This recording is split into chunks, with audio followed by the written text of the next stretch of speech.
Well, now we're ready to add the transition into the CSS. The thing to remember about the transition is which rule it goes in. I have a normal rule describing what color looks like.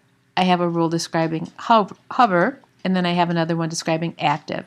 It always goes in the base main CSS rule. So let's start out by saying that we want a transition.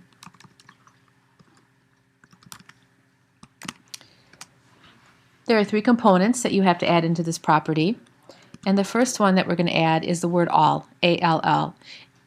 What that means is all of the properties, from background color to floating left to box shadow, whatever it is that you had, are going to transition.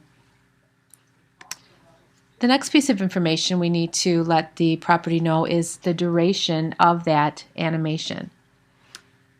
And the lowercase s stands for second. So if I have a 1s, that's 1 second, 0.5, half second, and so on. And then the final thing is the type of animation. For the time being, I'm going to use ease. And there are a number of choices from ease in, ease out, linear.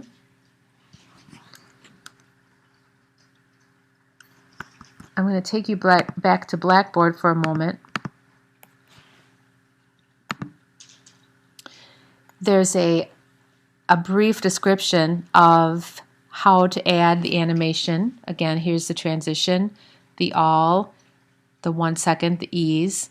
And you can read that ease, the animation starts slow, speeds up a little bit, and then it slows back down. It's the most common one. Linear, it's very equal and even. For me, it's a little bit boring. There's an ease in option where the animation starts out slow and it kind of picks up speed right before it finishes. And then the ease out where it starts out quickly and then slows itself down towards the end. And those are all things that you can switch in and play with right here instead of the ease.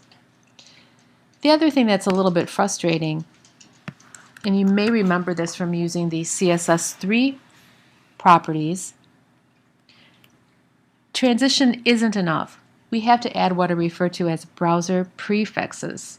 Right now, transition will work in the future for all browsers, but right now we're not sure that every browser is going to interpret what transition means. So I'm going to copy this base transition and paste it a few times. And we have to add the browser prefixes. So the first one we're going to add is for WebKit. And what that looks like is hyphen, WebKit hyphen, transition. And WebKit controls Chrome and Safari. Then hyphen MOZ, short for Mozilla, which is the nickname for Firefox. Believe it or not, there are people out there who use Opera, so we need the hyphen O hyphen, and then just the plain transition. So this suite of 4, all sharing the same all 1 second ease, but different browser prefixes are really important. I'm going to go ahead and save this. Preview.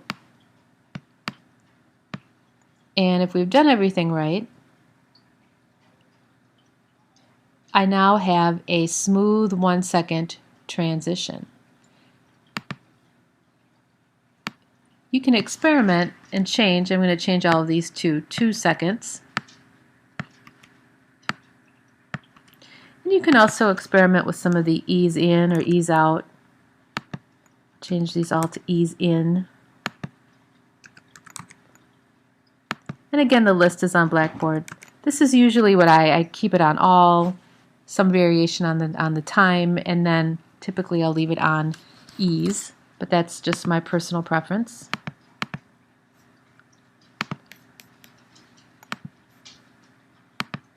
Okay, so when I refresh the page,